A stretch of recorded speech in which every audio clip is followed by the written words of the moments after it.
Hi and welcome back to Reddit Whispers. I'm going to tell you a story about a cage.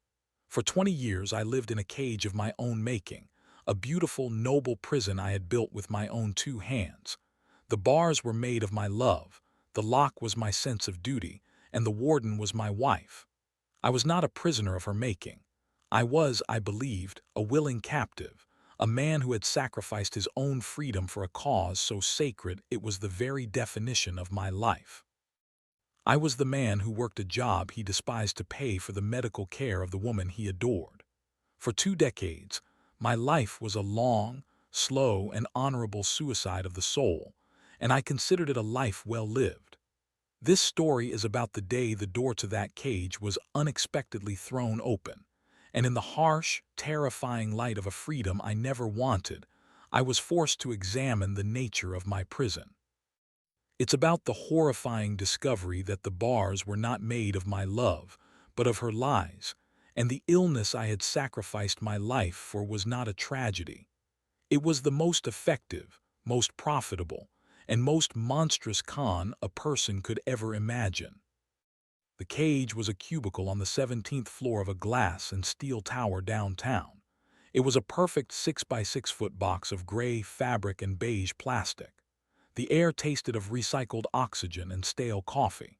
The soundtrack of my life was the low, soul-killing hum of fluorescent lights and the distant, rhythmic clicking of 100 other keyboards, a symphony of quiet desperation. I was a senior logistics analyst for a company that shipped things I didn't care about to places I would never see. The work was a meaningless, Sisyphean task of staring at spreadsheets until the numbers blurred into a gray, featureless landscape. I hated it with a passion so pure, and so deep it had become a part of my own cellular structure.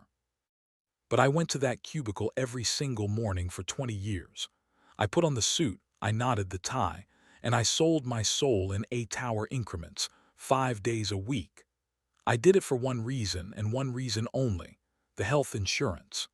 It was a magnificent plan, a relic from a bygone corporate era, a platinum-level policy that was the only thing standing between my wife and a life of unimaginable pain. She was the reason for the cage. She was my beautiful, fragile, and impossibly brave wife. She suffered from a rare, complex autoimmune disorder, a phantom menace with a long, unpronounceable name that had been the third and most powerful partner in our marriage from the very beginning.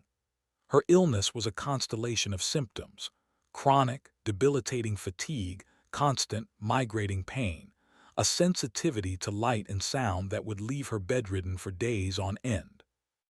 The treatments were experimental, the medications were astronomically expensive, and the specialists were few and far between. The insurance plan from my soul-crushing job was our lifeline, the only thing that kept her world from shrinking to the size of a dark, quiet room. My sacrifice was my identity. It was my purpose. Our life was a carefully constructed ballet around her illness. I was the breadwinner, the provider, the stoic, steady man who went out into the ugly world so she could be safe in the quiet sanctuary of our home. I was the man who worked a job he hated so his wife could have a life that was bearable, and I was proud of it. I wore my exhaustion, my quiet desperation, as a badge of honor. My unlived dreams, the passions I had given up, the man I might have been, they were all offerings I had willingly laid on the altar of my love for her. She was my saint. Her bravery in the face of her constant, invisible pain was a source of endless awe for me. I would come home from my gray, meaningless world and I would find her, a portrait of tragic, beautiful resilience. I would cook for her, I would read to her, I would hold her when the pain was bad. My love for her was a thing of fierce, protective, and almost painful intensity. She was my reason. She was my excuse. She was the beautiful, noble justification for the quiet, grinding tragedy of my own life. The end of that life came on a Wednesday afternoon. It was delivered not with a dramatic explosion but with the quiet, clinical indifference of a corporate email. My division was being restructured. My position was being made redundant. After 20 years of perfect attendance, of loyal, unquestioning service, I was being laid off. I was a number on a spreadsheet, and my number had just been deleted. I sat in my gray, soulless cubicle for the last time, and I felt not a flicker of liberation. I felt only a cold, black, and bottomless terror. The cage door was open, but I was not free. The insurance, the lifeline, our entire world, it was all about to be severed. I drove home in a daze, my mind a chaotic storm of panic. How would we survive? How would I find another job with a plan like that? How would we pay for her medications, for her specialists? The fear was not for myself. It was for her. I was the man who was supposed to protect her, and I had failed. I walked into our home, a man who had been stripped of his entire purpose, ready to confess my failure to the woman whose life depended on it. I had no idea that my failure was about to become her liberation, and my greatest tragedy, the key to uncovering her greatest lie. Her reaction to the news was a masterpiece of loving, resilient strength. She held me, she told me it wasn't my fault, that the corporate world was a brutal, heartless machine. She was not afraid, she said. She was a fighter. We were a team. We would face this together.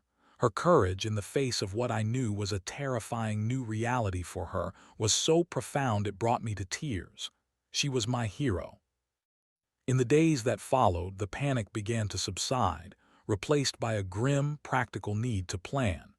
We had to understand our new reality. The first and most critical step was to get a complete and total picture of her medical situation. I needed to know everything. The exact names of her medications, the precise costs, the treatment schedules, the prognoses from her team of specialists. I had to become an expert on her illness, so I could navigate the terrifying new world of private insurance and government exchanges. For 20 years, she had managed her own care. It was her domain, a world of complex medical details that I, in my exhaustion, had been content to leave in her capable hands. Now, for the first time, I needed to see behind that curtain. She gave me the login to her online patient portal, a centralized system that contained her entire medical history. She did it with a sigh of weary resignation, as if she were reluctantly handing over a heavy, sacred burden that she had carried alone for so long. I sat down at the computer that night, feeling a strange mixture of dread and a new, unfamiliar sense of purpose. I was no longer the passive provider. I was an active participant in her fight. I opened the portal and I began to read. I was expecting to find a battlefield, a grim 20-year history of a body at war with itself. I was expecting to see a long, tragic litany of abnormal test results, of failed treatments, of desperate consultations with rare disease experts. But that is not what I found. I started with the lab reports scrolling back year after year, and I saw the same words over and over again in the neat black and white print of the results. All values within normal limits. No abnormalities detected. Clinically insignificant. It was a 20-year history of perfect health. I was confused. I told myself that her illness was a phantom, a thing that did not show up on simple blood tests. I moved on to the doctor's notes, the consultation reports from the dozens of specialists she had seen over the years. I was looking for the diagnosis, for the grim confirmation of her rare, incurable disease. I did not find it. What I found was a very different story. I found a note from a rheumatologist from 15 years ago, suggesting that her symptoms were not consistent with any known autoimmune disorder, and recommending a consultation with a psychiatrist for somatic symptom disorder. I found a note from a neurologist from 10 years ago, stating that her reported pain levels were not substantiated by the physical examination, and that he suspected a significant component of malingering. I found a history of canceled appointments with specialists, of prescriptions for powerful, expensive drugs that were never filled. And then I found the final, devastating piece of the puzzle, the active prescription list. For 20 years, I had believed she was on a cocktail of powerful, life-altering, and astronomically expensive medications. My entire life had been structured around the need to pay for these drugs, but the list on the screen was not a list of rare, experimental treatments. It was a list of two medications, a low-dose anti-anxiety drug and a prescription for a high-potency multivitamin.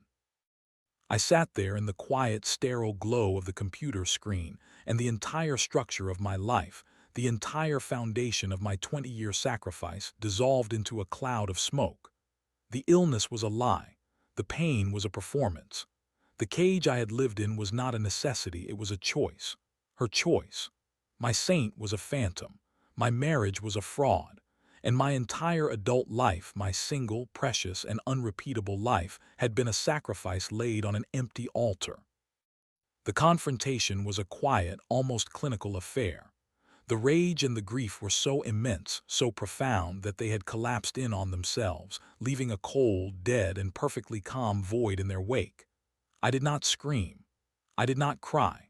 I simply printed out a single page from her medical record, the consultation note from the doctor who had suggested, 15 years ago, that her illness was all in her head. I waited for her to wake up the next morning. I made her a cup of tea the same way I had every morning for 2 decades, and I placed the piece of paper on the small table beside her next to her teacup. She picked it up. She read the words, and the face of the brave, tragic, and long-suffering patient, the face she had worn for our entire life together, simply vanished. The actress left the stage, and the woman who was left looked at me, her eyes not filled with fear or shame, but with a cold, hard, and utterly unapologetic clarity. "You were never supposed to see that," she said, her voice a flat, even thing devoid of any of the soft, fragile cadence I knew so well. It was the voice of a stranger. "What was it?" I asked, my voice a quiet, academic whisper. I was no longer a husband. I was a researcher trying to understand the pathology of a monster. "Was it a lie? Was it a sickness in your mind? What was it?" "It was a life," she said, and her voice was laced with the venom of a resentment so deep and so old it was terrifying. "It was a good life, a comfortable life, a life where I was cared for, where I was safe, a life where I didn't have to be afraid." "Afraid of what?" I asked. "Of the world," she said with a vague, dismissive wave of her hand. "Of working, of failing, of being normal. You were so strong, so responsible. You had this deep, bottomless well of duty inside you. You were a born martyr. All I had to do was give you a cause to be a martyr for, and you were so good at it." Her words were not a confession. They were a performance review, and she was giving me top marks. She had seen the central flaw in my own character, my desperate need to be needed, my own fear of a life without a grand, noble purpose, and she had built a beautiful, comfortable prison for us both around it. She was not just a liar. She was a brilliant, intuitive psychologist who had diagnosed my own sickness and had used it as the key to her own cage.